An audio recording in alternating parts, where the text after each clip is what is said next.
ನಾನು ಮೊದಲಿಗೆ ಡಿಸ್ಕ್ಲೇಮರ್ ಕೊಡೋಕೆ ಇಷ್ಟಪಡ್ತೀನಿ. ನಾನು ಯಾವುದೇ ಸ್ಟಾಕ್ಸ್ನ ರೆಕಮೆಂಡ್ ಮಾಡ್ತಾ ಇಲ್ಲ. ನೀವು ಫ್ಯೂಚರಲ್ಲಿ ಸ್ಟಡಿ ಮಾಡಿ ಅನಲೈಸ್ ಮಾಡಿ ನೀವು ಇನ್ವೆಸ್ಟ್ಮೆಂಟ್ ಮಾಡ್ಬೋದು. ಈ ವಿಡಿಯೋ ಕಂಪ್ಲೀಟ್ಲಿ ಬಿಗಿನರ್ಸ್ಗಾಗಿರುತ್ತೆ. ಏನು ಸ್ಟಾಕ್ ಮಾರ್ಕೆಟ್ ಅಂದರೆ ಇನ್ವೆಸ್ಟ್ಮೆಂಟ್ ಮಾಡೋದು ಯಾವುದಾದ್ರಲ್ಲಿ ನಿಮಗೆ ಫಸ್ಟ್ ಬಿಗಿನರ್ಸ್ ಆಗಿದ್ರೆ ಈ ಸ್ಟಾಕ್ ಮಾರ್ಕೆಟ್ಗೆ ನೀವು ಇನ್ವೆಸ್ಟ್ಮೆಂಟ್ ಮಾಡಬೇಕು ಅಂತಂದರೆ ಒಂದು ಮ್ಯೂಚುವಲ್ ಫಂಡ್ ಇರುತ್ತೆ, SIP ಇರುತ್ತೆ, ಸ್ಟಾಕ್ಸ್ ಡೈರೆಕ್ಟ್ ಸ್ಟಾಕ್ಸ್ ಇರುತ್ತೆ, ಲಾಂಗ್ ಟರ್ಮ್ ಮಾಡಿ.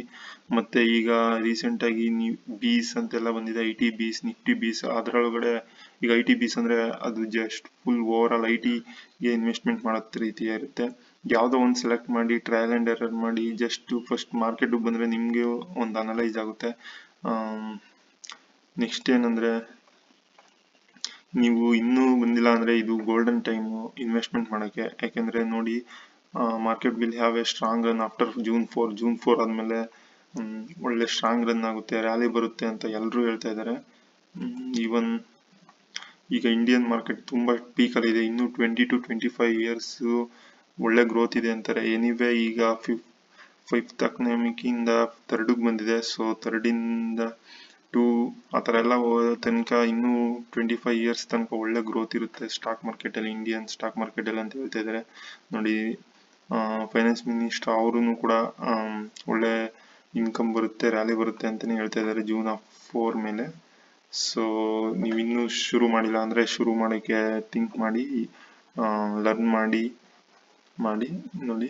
ನೆಕ್ಸ್ಟು ಇನ್ನೂ ಒಂದು ಬಿಗ್ ಅಡ್ವಾಂಟೇಜಸ್ ಏನು ಹೇಳ್ಬೇಕಂದ್ರೆ, ಇಂಡಿಯಾದಿಂದ ಮೊದಲೆಲ್ಲ ಫಾರಿನ್ ಇನ್ವೆಸ್ಟರ್ಸು ಅಮೌಂಟ್ನ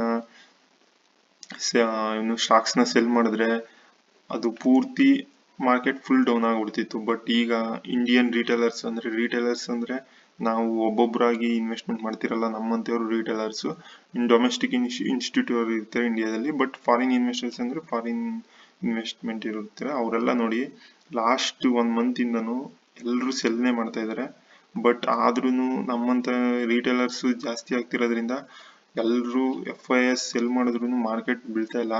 ಮತ್ತು ಬಿಫೋರ್ ಹೆಂಗಿತ್ತು ಅಂದರೆ ನೀವು ಜಸ್ಟ್ 2 crore ಇತ್ತು ಇಂಡಿಯಾದಲ್ಲಿ, ಈಗ 12 crore ಅಂತ ಹೇಳ್ತಾ ಇದ್ದಾರೆ ರೀಸೆಂಟ್ ಡೇಸಲ್ಲಿ retailers.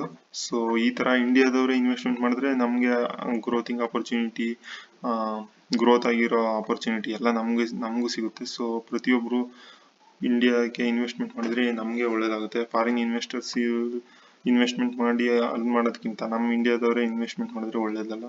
So anyway before 2 crore ಅಷ್ಟು ರಿಟೇಲ್ ಇನ್ವೆಸ್ಟರ್ಸ್ ಇದ್ರು, ಈಗ 12 crore ಆಗಿದ್ದಾರೆ ಅಂತಾರೆ. ಅದು ತುಂಬ ಗುಡ್ ನ್ಯೂಸು. ಇದೇ ರೀತಿ ಅವರು ಪ್ರತಿ ತಿಂಗಳು ಮ್ಯೂಚುವಲ್ ಫಂಡ್ SIP ಮುಖಾಂತರ ಮಾಡ್ತಾ ಇದ್ರೆ ಅವರು ಮ್ಯೂಚುವಲ್ ಫಂಡ್ನವ್ರು ಹಿಂಗೆ ಬೈ ಮಾಡ್ತಾನೆ ಇರ್ತಾರೆ. ಸೊ ಯಾರು ಮಾರ್ಕೆಟ್ನ ಡೌನ್ ಮಾಡೋಕ್ಕಾಗಲ್ಲ. ಸೊ ಅದರಲ್ಲಂತೂ ಈ ಅಟ್ ಪ್ರೆಸೆಂಟಲ್ಲಿ before the election, after the election ಅಂತೂ ತುಂಬ ರ್ಯಾಲಿ ಬರುತ್ತೆ ಅಂತ ಇದ್ದಾರೆ PSU ಸ್ಟಾಕ್ಸು. ಸೊ ಈ ಟೈಮಲ್ಲಾದ್ರೂ ಎಂಟ್ರಿ ಆಗಿ ಇಂಡಿಯಾ ಗ್ರೋತ್ ಆಗೋದ್ರ ಜೊತೆಗೆ ನಾವು ಗ್ರೋತ್ ಆಗ್ಬೋದು. ನೋಡಿ, FIS ಪ್ರತಿ 7th May, 8th May, 9th May ಎಲ್ಲದರಲ್ಲೂ ಸೆಲ್ ಮಾಡ್ತಾನೆ, ಪ್ರಾಫಿಟ್ ಬುಕ್ ಮಾಡ್ಕೊತಾನೆ ಇದ್ದಾರೆ. ಬಟ್ DISನವರು ಎಲ್ಲರೂ ಬೈ ಮಾಡ್ತಾನೇ ಇದ್ದಾರೆ. ಸೊ ಈ ಥರ ಇಂಡಿಯಾ ಸ್ಟೇಬಲ್ ಆಗ್ತಾ ಇದೆ.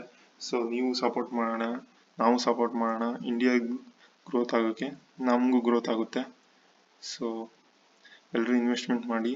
ನಿಮ್ಗೆ ಇನ್ನೂ ಬೇಸಿಕ್ ಡೀಟೇಲ್ಸು ಯಾವುದ್ರ ಬಗ್ಗೆ ಏನಾದರೂ ಬೇಕು, ಸ್ಟಾಕ್ ಸೆಲೆಕ್ಷನ್ ಏನೋ ಯಾವುದು ಎಲ್ಲದ್ರ ಬಗ್ಗೆ ಬೇಕು ಅಂದರೆ ಕಮೆಂಟ್ ಮಾಡಿ ಡೌನಲ್ಲಿ. ಆ ಸ್ಟಾಕ್ಸ್ನ ಪಿಕ್ ಮಾಡಿ screener.in ಹೋಗಿ ಎಕ್ಸ್ಪ್ಲೈನ್ ಮಾಡೋಣ. Okay, thank you all.